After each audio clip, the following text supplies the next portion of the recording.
Hello, mentors. Welcome to our podcast series, Mentorships in Education, brought to you by Just Education at justeducationfirst.com. I am your host, Judith Epstein.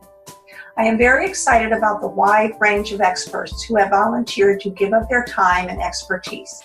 They will share their innovative ideas, their exciting perspectives, their rich resources, and their research with us. Please continue to delve into these topics on their websites and with your legal counsel, healthcare provider, and education professional. Our guests have information that will be relevant to mentors supporting struggling students, parents, teachers, administrators, legal support, and health professionals. We will address all levels of education with issues that affect academic performance.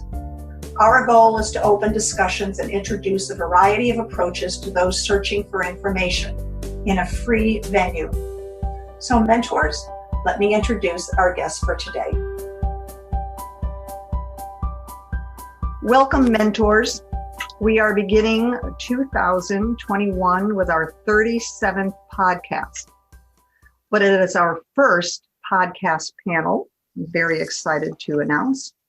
I hope this new configuration will prove to be a productive format for addressing multiple issues and perspectives in one session. We have been so focused on our individual roles during this stressful time. As the result of the separation requirements, we're required to maintain our workload at home. And in many cases, we're being asked to be teachers, psychologists, and time management experts. In the absence of social connections and often without daily professional guidance, we tend to become frustrated, and understandably so, because sometimes without the information that we need, we leap to the worst case scenarios. We question whether we're doing a good job, whether we're doing what's required and being supportive, or whether we're causing more problems. My goal with these panel podcasts is to help us achieve some expanded understanding on what we have begun to do and ask questions that may navigate us with what we need to do moving forward and we do not know.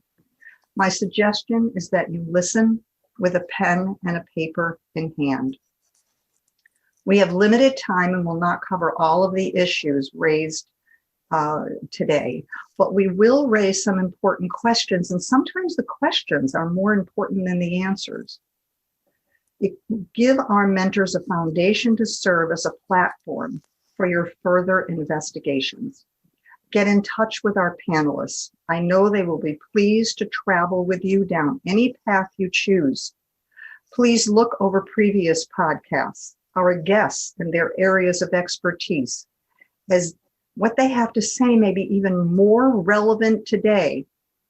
You can get in touch with our panel or any of our guests through the tabs and website links that we have provided on the recordings. Today, we'll be exploring the effects of virtual education from three perspectives: a legal focus on special needs and district supports, the social emotional consequences of virtual teaching on teachers, students, and parents, and the impact of long-term effects of virtual teaching on the same populations. The discussion is divided into three parts. Some of the questions were submitted by listeners, and I want to thank those of you who contributed so much because you gave me ideas to formulate what we're going to be talking about today. I appreciate your support. First, we will define a problem, and then we'll spend time in two sections delving into a particular area. We'll get through as much as we can, so let's begin. I want to introduce our very distinguished panelists. Dr. Sharon Saline. Sharon, welcome. Thank you so much, Judith. It's a pleasure to be here. Thank you again, because this is your second time with me. I'm really honored that you're allowing me to do this with you again. Dr. Sharon is an award-winning author, an international speaker, as well as a recognized contributor to ADD, Attitude Magazine, and Psychology Today. She works tirelessly to support families and kids diagnosed with ADHD. Steve Waters. Steve, thank you so much for joining us. Steve is joining us from the UK. Hi, Judith. This is a guy with a great personality. We had a wonderful conversation earlier. Steve taught in high schools for 30 years before spending 6 years as an educational consultant with the UK. And I have to give him credit for the title of our podcast, because when I was talking to him, he coined the phrase teaching in Covidland, and I loved it so much. That's where it came from. He is the founding CEO of the Teach Well Alliance, which supports schools to implement a culture of staff well-being and mental health. And of course, he was a consultant in education with the UK for many years, and perhaps still is. Are you still, Steve, a consultant? No, no longer. No longer. Okay. But I do independent consultancy. Oh, okay. Okay. Attorney Maureen Graves. Maureen earned a BA in history at Cornell University, researched small and medium industry through the Fulbright program in Watauga, Columbia, studied political science as a graduate student at Yale, and graduated first in her class from NYU School of Law. I hope I'm going to say this right. She clerked for Judge Dickinson Dubois in Federal District Court in Newark, New Jersey. Did I say that right, Maureen? Judge Debevoise. Okay. All right. Thank you. Maureen turned to special education law in 1994 when her own young children were diagnosed as having autism. Thank you, Maureen, for being willing to share your experiences and your knowledge with us. Thank you all. I so much appreciate it. I want to stop talking because people are listening now. They really want to hear what you all have to say, and I need to be quiet for a while. So I'd like to start the discussion quickly by playing a game. And the game is called word association. So I'm going to ask you to think of one word or a short phrase that comes to mind when you hear the title of this program, Teaching in Covidland. Keep it to yourself for a minute. And then I'm going to ask you to please state your phrase or your word and give me the reasons why you chose that phrase or word as being so important with what's happening today. Do I have a volunteer for someone to go first? Steve, thank you. Please. Well, my word is burnout. It's something that I've been developing an interest in over the past, I guess, 2 years or so. And the reason why I'm choosing it is because prior to COVID in the UK, an awful lot of teachers were getting to the point that they couldn't continue. They're exhausted. They loved being in the classroom, but everything else about teaching was leading them to the conclusion that they needed to leave. And sadly, that is only increasing as a result of COVID. Even in the UK, with head teachers wanting to leave as soon as COVID has been resolved in their schools. It's something I'm passionate about trying to tackle. And also it's something that I'm really very worried about for our profession. And the burnout you feel is due to the stresses that are being put on our educators right now, as opposed to just they've been teaching for 30 years and they want to leave? Yes.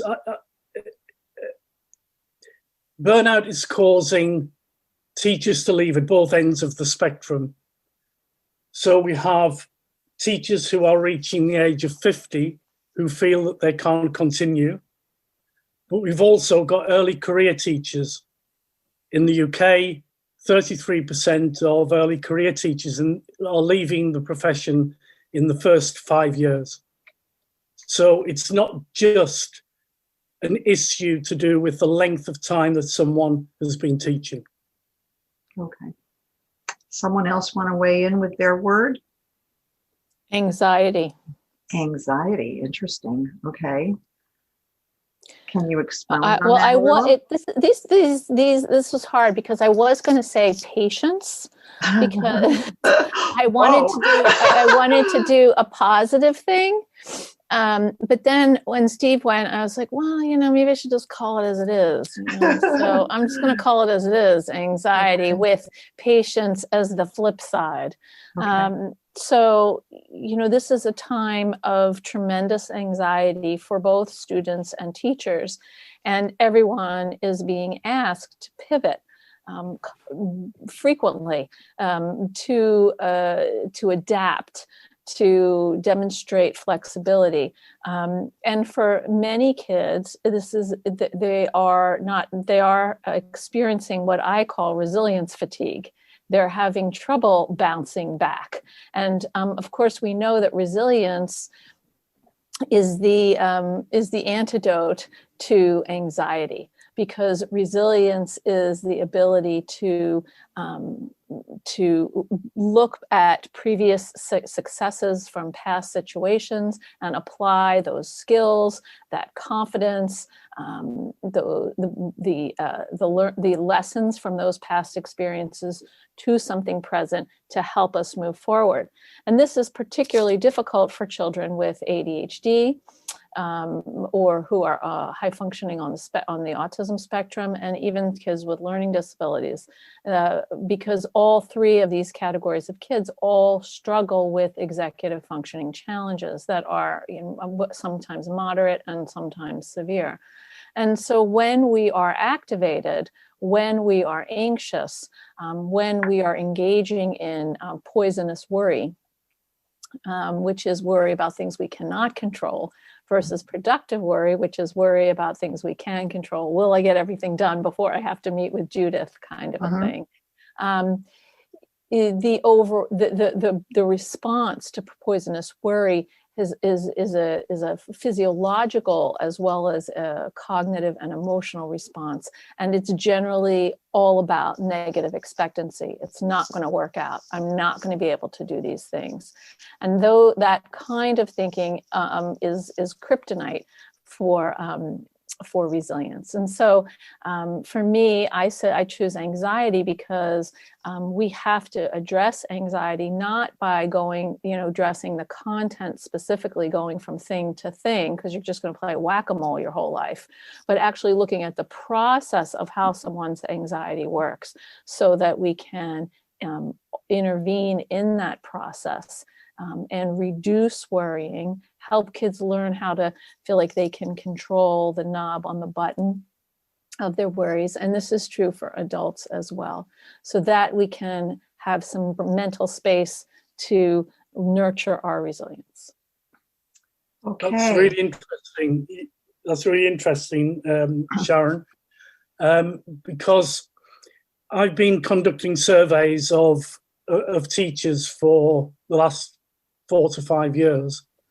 And before COVID, when I asked teachers to rank the mental ill health that they suffered, those teachers who did rank as suffering from mental ill health always placed stress first, anxiety second, and depression third. Stress and anxiety were a fair bit away, ahead of depression. Since COVID, anxiety has now gone to the top of those three mental ill health conditions. And you mentioned that anxiety is about worrying about what we can't control. Because I've been interested in burnout, one of the 6 factors that Christina Maslach says leads to burnout in employees is a lack of control. Mhm. So if we combine teachers who feel that they haven't got control over their professionalism with the anxiety that COVID is causing about things they can't control, then we've got a kind of powerful powder keg there.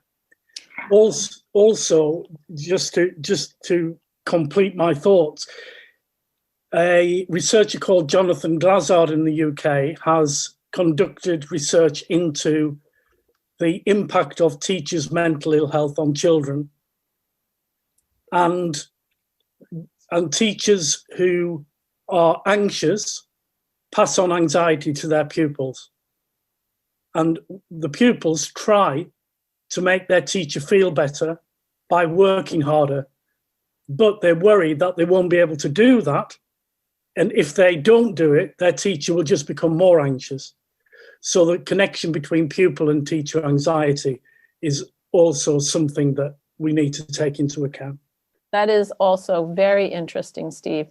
And that makes sense to me because children pick up on the anxiety of the adults around them. We know that while anxiety is not genetically inherited in the way that ADHD is, we know that anxious kids who come from kids who come from parents who are anxious or have a diagnosis of an anxiety disorder have a predisposition to anxiety.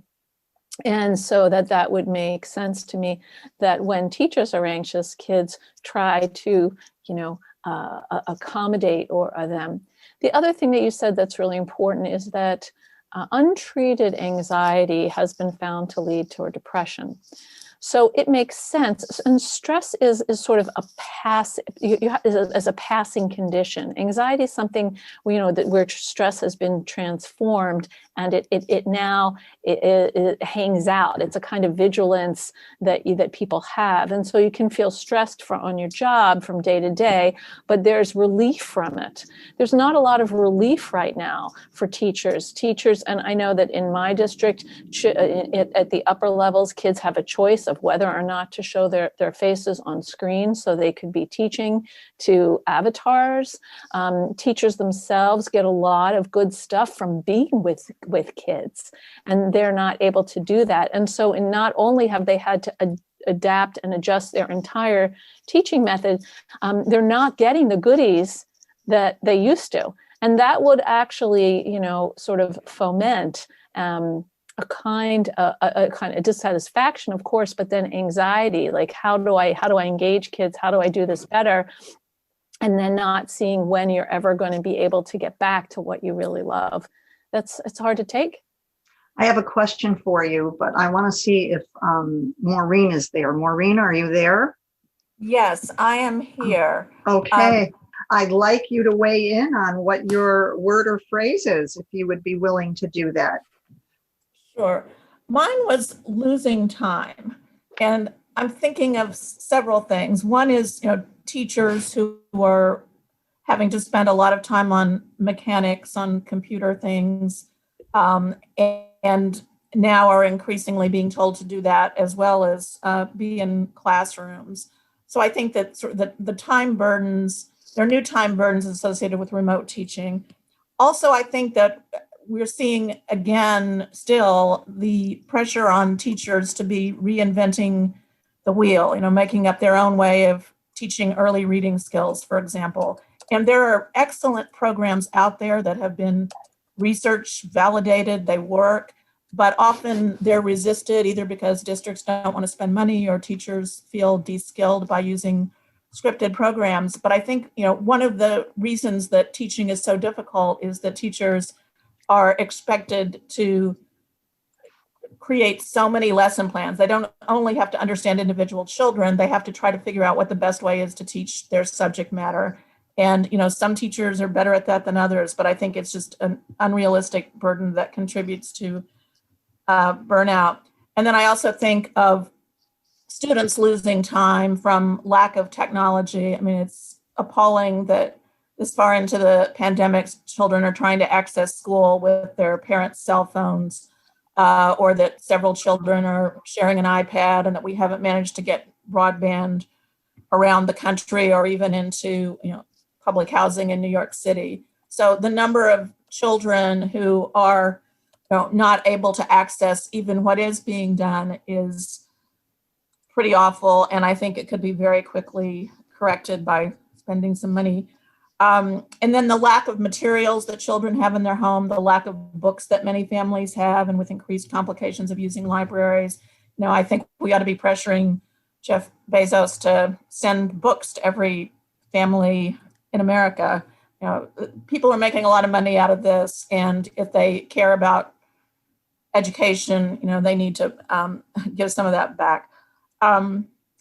So those are, and then I would also point out that, for the students that I work with as a special education lawyer, they don't only rely on school to learn to read and do math and, someday do, AP World History. A lot of them rely on school to learn to talk.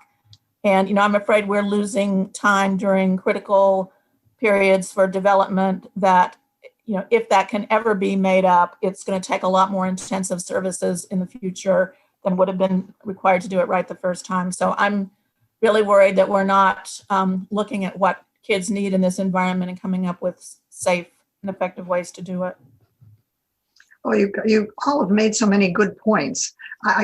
Dr. Sharon, before you can incorporate it in my question, if you can, but I want to ask you, one of the comments that you and Steve have made kind of sync a little bit together, and the stresses that teachers are having that leads to, you said, the anxiety, which leads to depression, and the depression which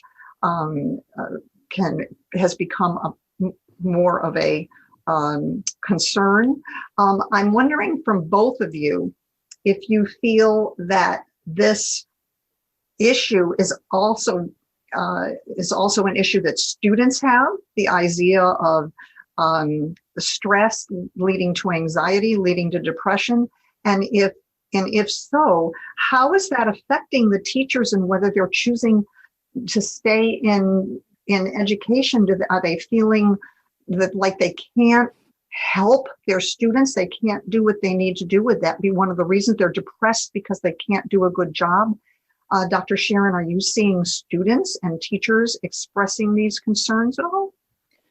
Dr. Sharon, why don't you go first? That's a very good question. I want to just address something Maureen said, and that I think that we are losing time in that kids are at various periods of their lives where they are building social relationships, social skills, and they are not necessarily developing those skills on a face-to-face basis. And many kids are isolated.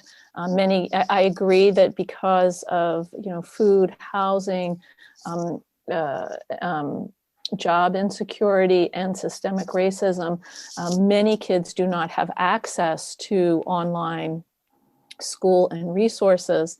And on top of that, kids who are neurodiverse need more support to attend school than they're able to. So what I'm seeing in terms of the burnout or the fatigue, the resilience fatigue, which is kind of leads to and can manifest as depression or anxiety, is that people are tired. People are very tired of this way of living, and that which is why I call it resilience fatigue. They don't see how to kind of get up again in the next day and do the same thing.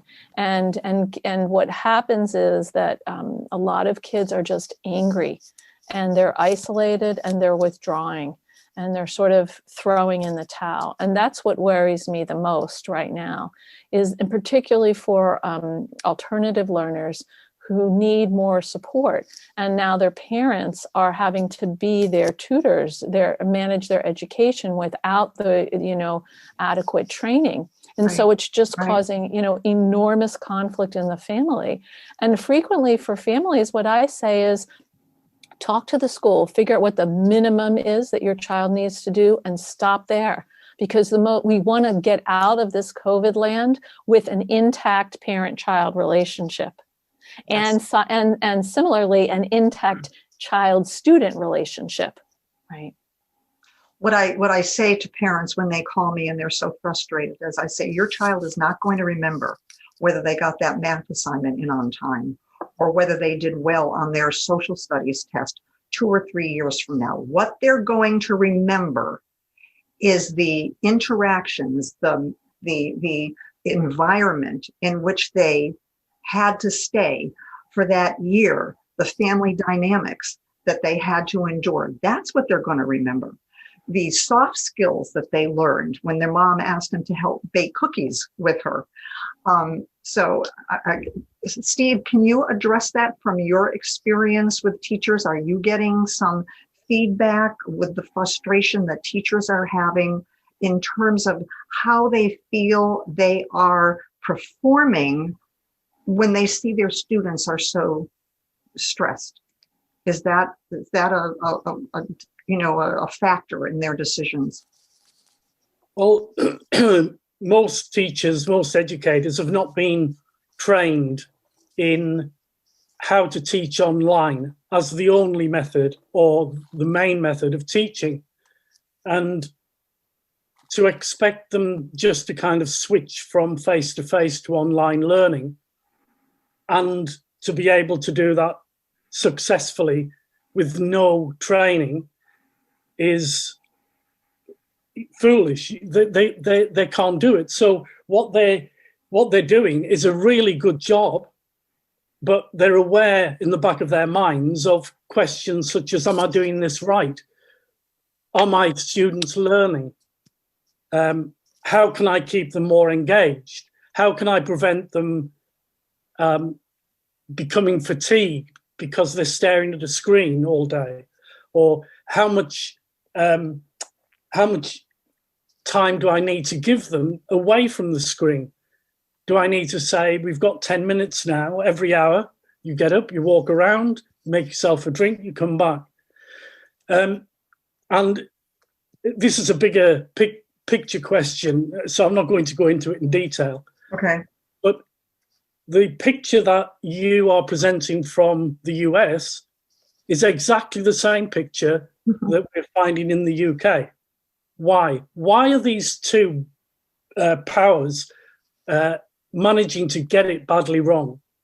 And one of the kind of answers that I come up with is our government has been talking about kids being sidelined, being forgotten, the forgotten generation. They're using terms like ruining life chances. We need to enable our kids to catch up. Many of them are falling behind. All those negative phrases, and these are making kids more anxious. Of course, education is important, but it's not as important as one of your parents dying because of COVID, or perhaps you get COVID and you're ill for a very long time. So it's a realistic point of view would be to say to the kids, look, we understand that it's difficult for you, but look, you've got your whole life ahead of you. Mm-hmm. So if you've got to take out this year to make sure you're safe, to make sure that your parents and grandparents are safe, and to get you through this difficult time of isolation, that's what we're going to focus on, not what you will get in your next test or the exams in the summer. And I just think that we adults are creating anxiety in our children needlessly. I could not agree more. I could not agree more, Steve. And the term forgotten generation is so profoundly disturbing to me. And I do think that there are a lot of ways to teach math, baking, you can teach how to put together a bicycle, take apart a bicycle. We want to encourage curiosity. And we want, it's just not normal for kids to spend 8 hours a day on a screen learning. And I'm that's part glad of you're the talking about this. This is exactly where I wanted to go, because I think we lose focus on assignments, and we forget, as Dr. Sharon just said, that there are other ways of learning how to do things. I call them the soft skills. And I wanted to kind of get Maureen involved in this a little bit, because Maureen, you mentioned that your concerns are losing time, and that part of that is that students are spending a lot of time trying to navigate the requirements that they need in getting the technology, the books, and so forth.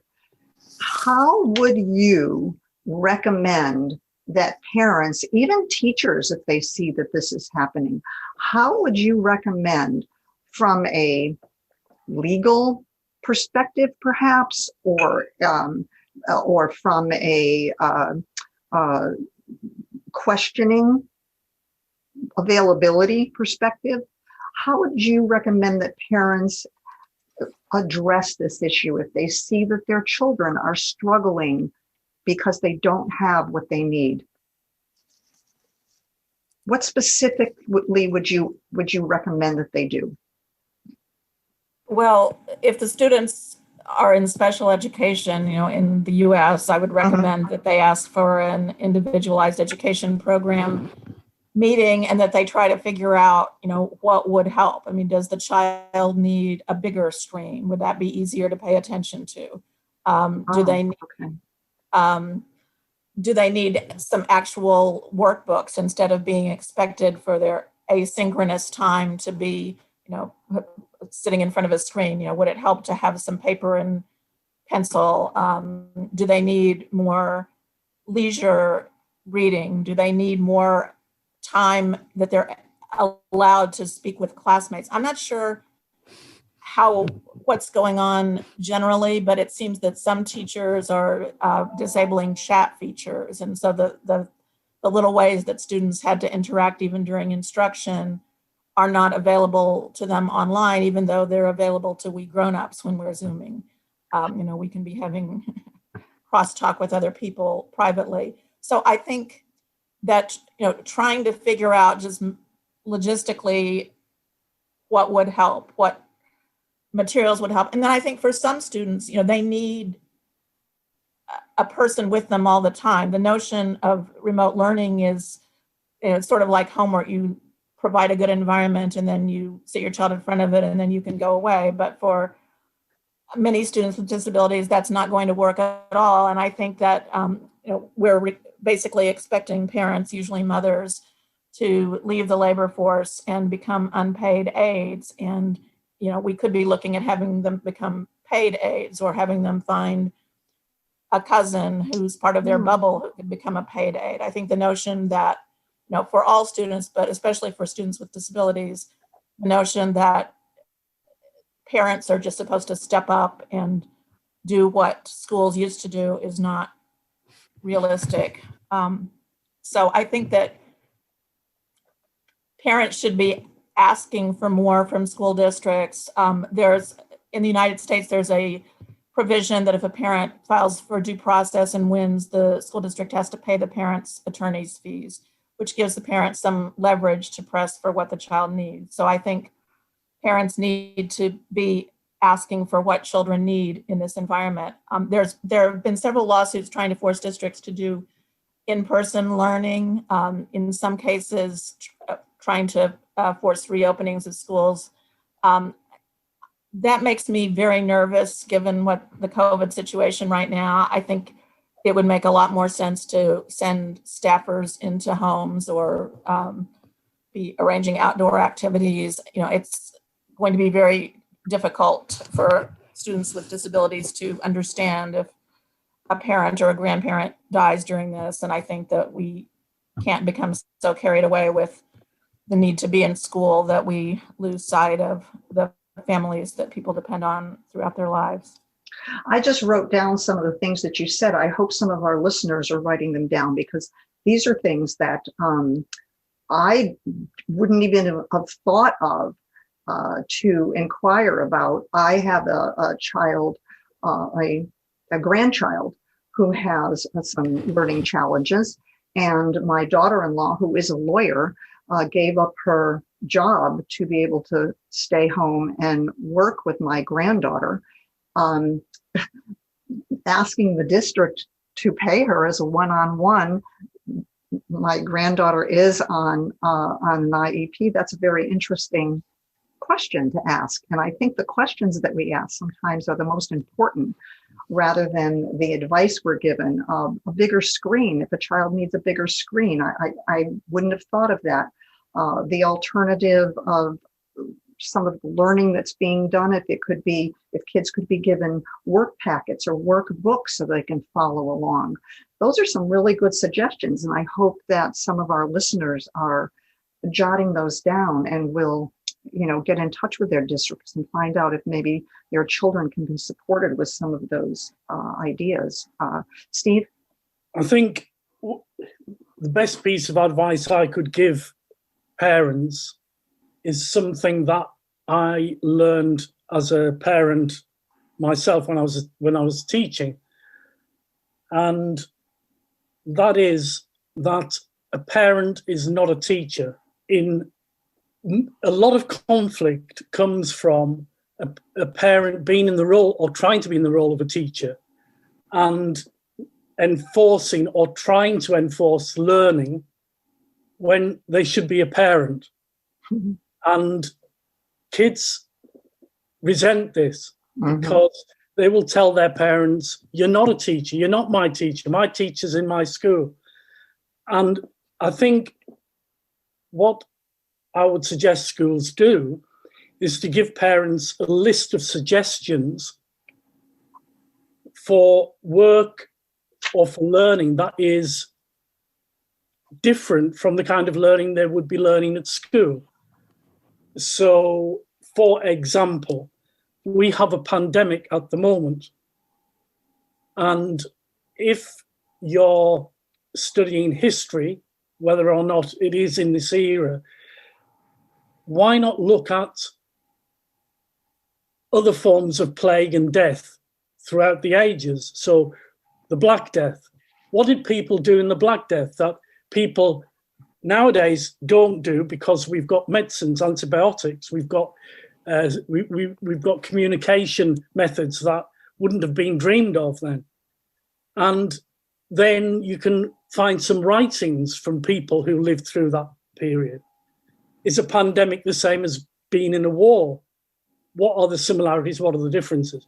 So what I'm suggesting is a kind of project-based approach where the parent can help to suggest different avenues to explore, but it's the child who's doing the exploring and the child presenting that learning in whatever way they wish, including for those kids who do, well, every kid has a phone, so they could interview their friends about how they would feel if they'd been living in the time of the Black Death. What is the difference between then and now?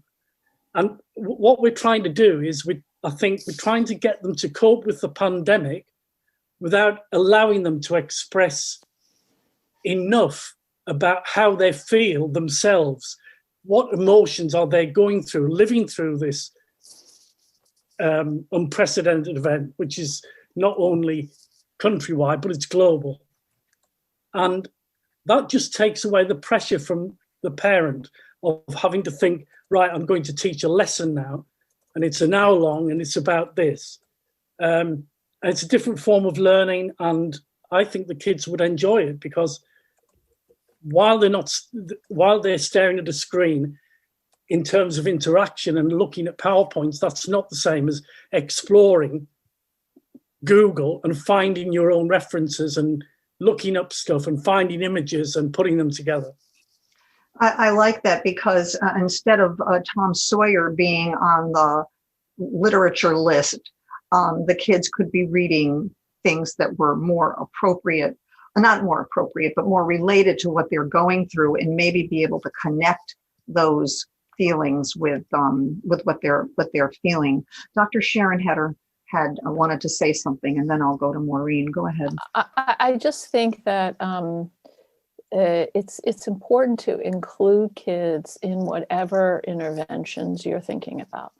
Because if kids don't have buy-in, they're not really going to participate. And this is particularly true for kids with ADHD, who've heard or kids who have learning disabilities, or even who are high functioning on the spectrum. But they've heard for most of their academic lives at home, and maybe non-academic lives, about the ways they've missed the mark, about how they haven't measured up, and how they should do things in a particular way that may or may not fit with their brain. And so it's really important when you're thinking about how you want to meet a student where they are, how you want to create a learning process that works better for them, that you include them in some way, even young children. You know, I have a second grader, I'm working with right now, and he's 7, and he can tell me flat out, like, what interests him, what doesn't, what he wants to do, how he's struggling with online school. And he's going back to hybrid school, which is a great thing for him, although much riskier for the family because of wanting to see grandparents and such. But you know, I think that he doesn't hang out for our whole 50-minute session, but he does participate a little bit. And that's really particularly true for teenagers, whether kids are neurodiverse or not. One thing that I'm seeing is that kids who are used to really doing very well at school, in-person school, are struggling much more now because they're not getting some of those, that good energy that they use to help them thrive in school. The subtle and not so subtle support and encouragement from both peers and teachers. Before I go to Maureen, I just want to mention that I'm working with 2 students right now, and some of their 2 of the students I'm working with, one of their high levels of anxiety is due to the hybrid method where they're home and they feel safe, and having to go to school where they're concerned about getting COVID, about bringing it to their family, about all the people that they're seeing who are so sick. So there's a balance there. You know, we want our kids in school, but there's also, they've been seeing things on the news and hearing things about the virus, and there's also a level of anxiety that is underlying there about actually going into school. Let me hop over to Maureen for a minute. I know you wanted to mention something. Yeah, I just had 2 other thoughts about ways of changing the nature of instruction part of the time to keep students engaged. One is using, movies. I have a friend who teaches film in a college, and they have a bunch of movies that anybody can log on to and watch for free. And he puts out discussion questions for his students. That would be a way of giving families something to do together that they would probably enjoy. And it's a screen, but it's not Zoom, at least. Yeah. And also, having worked a lot with children with autism and having children with autism myself, I really like flashcards. When my children were 2, either they didn't exist in such wonderful quality and quantity, or I didn't know where to find them. I wound up staying up till 3 a.m. making them and laminating them. Now there are places like teacher supply stores, Different Roads to Learning, difflearn.com, where you can buy wonderful cards for all kinds of things. And that's a way of doing fluency practice and making things easier for students. That's not, filling in things on a fluency practice thing on a computer. I'm working right now on setting up a home program for a student who is not able to learn virtually. And I've just bought a bunch of cards, and they have these great things like places. And I realized that, many 5 and 6-year-olds have never been to a lot of these places. And just giving both movies and some of these more elaborate card sets are ways of sharing the world with students in this time when children's worlds are necessarily very restricted.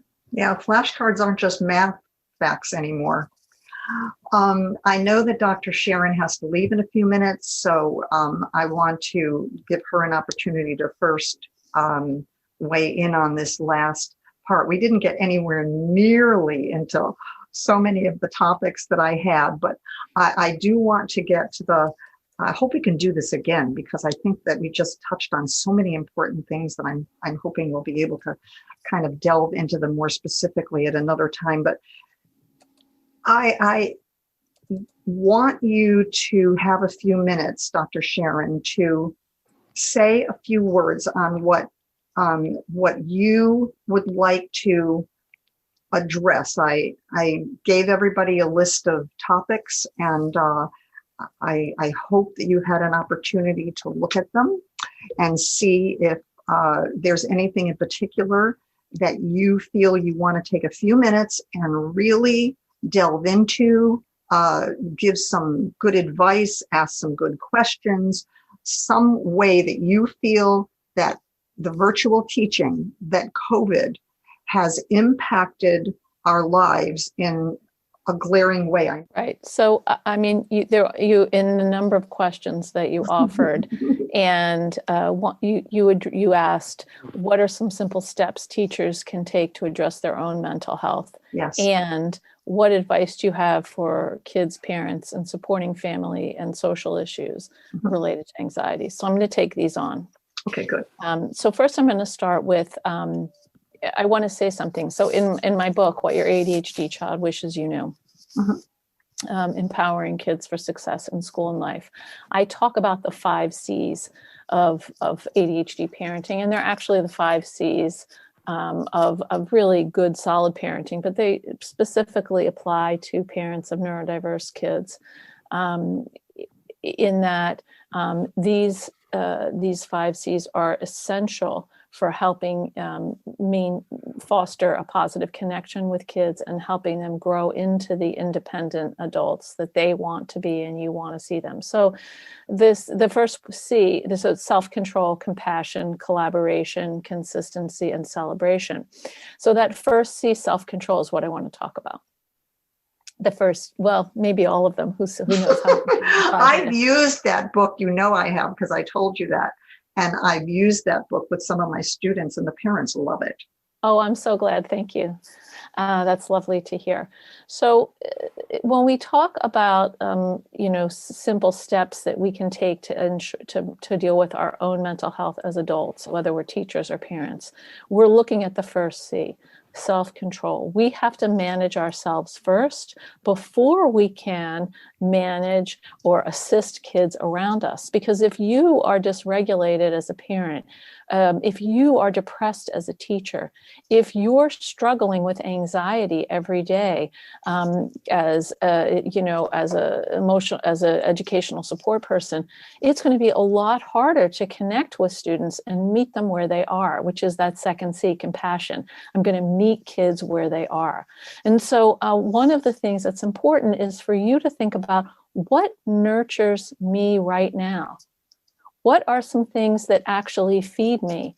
And how can I incorporate that into my daily or my weekly life? So for me, I know that getting outside of my house is important. And it's not super appealing to do that when it's cold and it's snowing. And this morning I woke up and I was like, ugh. But, I made myself get dressed and go outside, because I know that if I don't do that, I'm going to sink into the pit. And I don't want to go into the pit. So I went outside and I, spent some time walking around. It was quiet and beautiful and white. And I actually felt a little better. So it's, and I have like on a little Post-it next to my bed, like 5 things that I can do to help myself get out of bed every morning, and I think that it's important. I mean, or to make each day a little brighter. I shouldn't say it that darkly, but it is tough. And sometimes, we don't have a choice. We have to work. We have to support our family. We have kids coming into our bedrooms. So what are some things that are going to help you? And is it going outside? Is it when your kids are having some free TVs or screen time, doing a 15-minute meditation or a yoga, what is going to feed you? And I think this is very important, not just for parents, but also for teachers, because if you don't address your mental health, if you spend all day teaching online and you get off and then you have to deal with your own family and then you go to bed, I'm telling you, when the morning comes, you'll need your Post-it with things to help you get out of bed. You share that Post-it? I will not share that Post-it because that is mine. But I will share that for me, exercise is very important.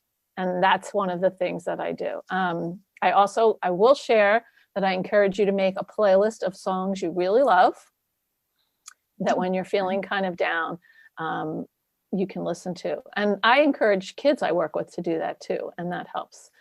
So I want to say something about parents and supporting their kids with social issues that are causing anxiety.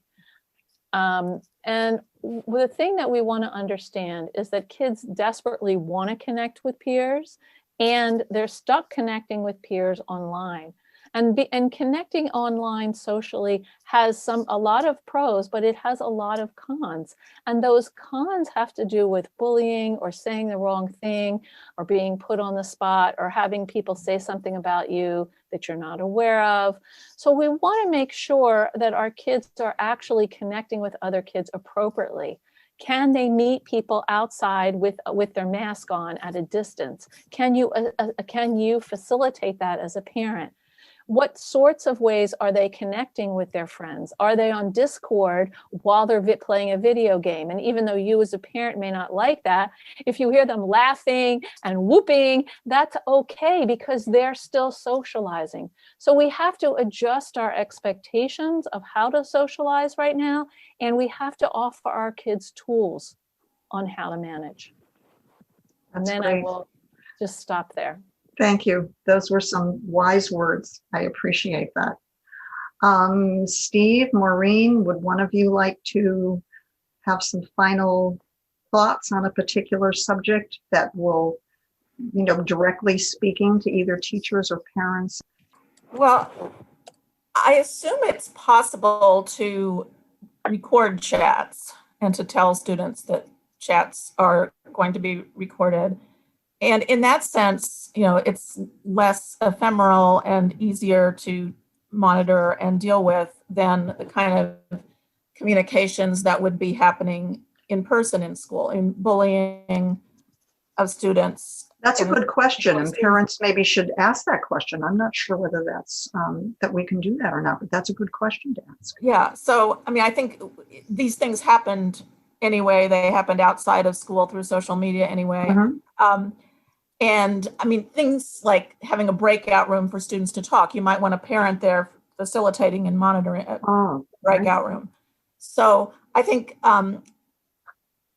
districts, if they are making these things available, they do need to look at whether students are being bullied, whether racist things are being said in the chats and that sort of thing. So yeah, there are definitely legal implications of that. I did want to say something about systemic racism and class-based inequalities. One thing that I am very worried about spending time on social media is the level of explicit racism that I'm afraid students are hearing at home in much of this country, and that is probably going to, pop up when they come back to school quite forcefully.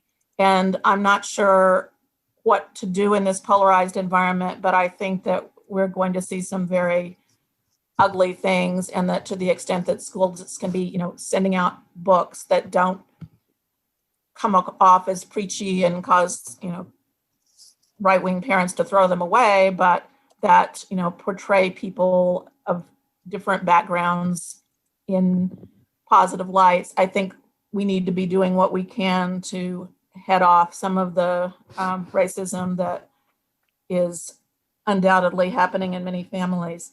I also think it's a really good idea for parents whose children can't read to teach them to read during this off time. Zig Engelman wrote a scripted program for teaching reading called Teach Your Child to Read in 100 Easy Lessons. It's readily available. And I think that goes a long way towards making children feel comfortable in school when they can access the main way of getting information. It doesn't work for everybody, but it works for a lot of students. My children learned to read in a week when they were 4 with not that program, but a systematic, explicit, synthetic phonics instruction. And then one of my children went to a religious school and he wasn't learning to read Hebrew. And I thought, what is this?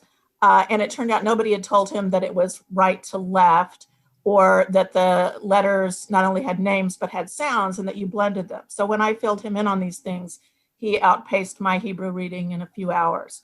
So I think, their IQ does not predict ability to learn to decode. Many students just are never taught to read. So I would suggest trying to teach your child to read during this period. And I would also recommend that families and educators read Engelman's book, Teaching Needy Children in Our Backward System. I think it's a really great book about what's wrong with American education, and that it has a lot to say. I mean, I think we tend to say, well, the academics don't matter so much as the soft skills, but sometimes I think the best things that educators can do are to focus on actually helping children learn and giving them a structured environment rather than trying to make school overly about feelings. For English learners, a lot of schools have Rosetta Stone site licenses. They ought to be encouraging parents who are laid off to take this opportunity to learn English. Mango is often available through public libraries. So I think working on increasing the resources of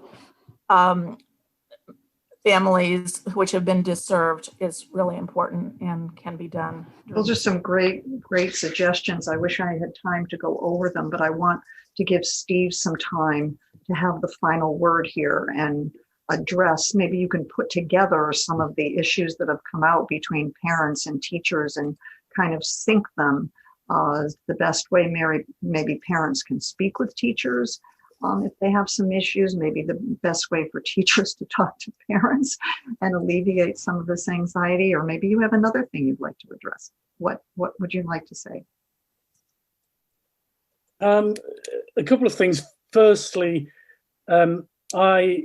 one of my kind of phrases is that if a school doesn't make time to build relationships with its parents, it will spend its time solving problems with the parents. So it's important that you have that relationship and that you recognize that that's part of a school's role to establish those relationships. And I'm going to parody our education system. So the government tell teachers what to teach. Then we inspect schools to make sure that teachers are doing what the government tells them to do. And then teachers tell the kids what to do in order to get them to learn so they can pass exams, so that they can then say that our school is a really good school because loads of kids pass exams. Well, if we break into that system and say, we've talked a lot about how pupils, how students, how children are reacting, being taught online instead of face-to-face. So I haven't seen anywhere that somebody has suggested, well, if we've got our class in front of us, why don't we have a conversation with them about how they see learning in this way and what they would suggest we do in the next 50 minutes to make it more possible that they enjoy their learning. It seems that teachers are now in the frame of mind that they are the experts and they must get it right with these kids.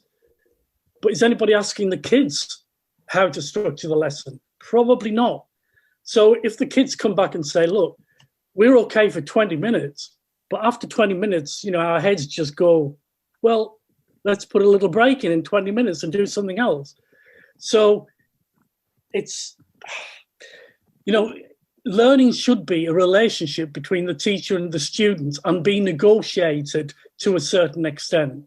And I don't see very much of that negotiation happening because teachers are too afraid of being judged that they're not doing what they've been told to do. That's awesome. I was busy writing some of that down. This time has just flown by. We have not had an opportunity to talk about gifted students. I wanted to talk about that. I wanted to talk about standardized testing. There were just so many things I wanted to talk about, but we didn't get them. I'm hoping that we'll be able to get you all together down the road so we can do this again. You guys did an amazing job, and I appreciate so much all the time that you spent putting into preparing for this, that you gave to me. And I know that our listeners are going to go away with some very important questions. If not answers, they have good questions that they can then go and explore. I hope they will get in touch with you. Thank you, panelists. Thank you, mentors, for joining us. If you enjoyed the panel discussion, please look for us on social media or go to justeducationfirst.com and look over our other podcasts.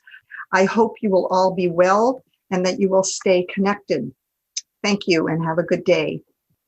Thank you so much, Judith, for having us here. It's been a pleasure to chat with you, Steve and Maureen, and of course, you, Judith, and all the wisdom that you all bring.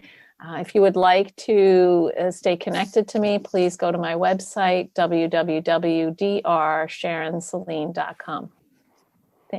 Or follow me on Facebook, or both. Yes, thank you, Judith, for giving us the opportunity to have this discussion. It's been fascinating, and it just strikes me how much we agree between the US and the UK about some of the issues that we face in our education systems. Yeah, it's been great talking to all of you. You can contact me by email if you want at maureen@maureengraves.com. Thank you, guys. Again, I so appreciate all your time, your wisdom, and your enthusiasm. Thank you, mentors, for being with us today. If you found this podcast of value, please visit justeducationfirst.com to subscribe to our blog and Mentorship and Education podcast so that you may continue the exploration with us. Our goal is to provide a free treasury of information for our listeners so they can become acquainted with the amazing resources that we have available to us. We want to thank all of our guests for giving their time and sharing their wealth of information with us. Please also visit their websites and explore more of their resources to further your pursuit of the topic. Hope to hear from you at justeducationfirst.com. Have a good week, and thank you.